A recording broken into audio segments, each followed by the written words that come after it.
7 دفعہ سورت قل واللہ اور 7 دفعہ سورت فلق اور 7 دفعہ سورت ناس.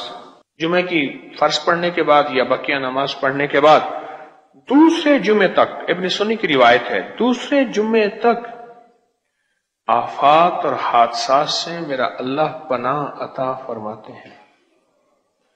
وہ جادو کا وار ہے، وہ جنات کا وار ہے، وہ دشمن کا وار ہے، وہ جیب کٹنے کا وار ہے، وہ موٹر سائیکل، وہ گاڑی، وہ لٹنے، وہ کسی چیز کے چوری ہونے، وہ کپڑوں کا گھر میں کٹ جانے، یا گھر میں جگہ جگہ پیشاب کے پانی کے چھینٹے، یا جنات کے ڈسنے، یا جنات کے کاٹنے، دانتوں کے نشان میرے پاس آتے ہیں، یا جنات کے چھریوں اور بلیڈ سے کاٹنے، یا شیطانی چیزوں کا گھر میں آگ لگا دینے، یہ چیزیں، یہ واقعات میرے پاس آتے ہیں،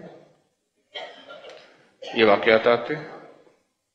یا پل میں میری برکت مجھ سے چھن جائے اور میں آج غنی تھا کل کا فقیر بن جاؤں، اور عافیت مجھ سے چھن جائے، آج صحیح سلامت تھا، کوئی میرا بچہ، کوئی گھر میں بیوی، کوئی گھر کا فرد اچانک کسی خطرناک ترین بیماری میں مبتلا ہو جائے.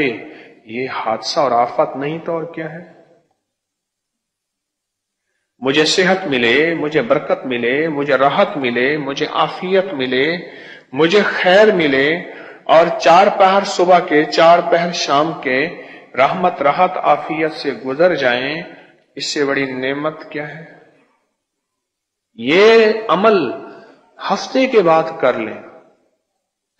ہمارا کمزور سے کمزور مسلمان بھی جمعہ تو پڑھتا ہی ہے، جمعہ تو ویسے ہی پڑھا، آخری 3 کل پڑھ لیے، بات ہی ختم.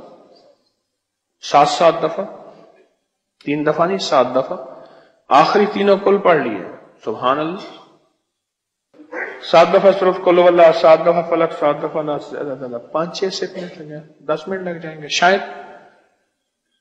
اگر 10 منٹ بھی لگ جائیں چلو، تو 10 منٹ میں آپ حضرات کو عزت، برکت، دولت، صحت نہ چھنے، حوادث اور مسائل کے نام پہ، اور راحت رحمت جو آج عافیت ہے کل بھی ملتی رہے. اور کیا چاہیے؟ آج ہے کل بھی ملتی رہے.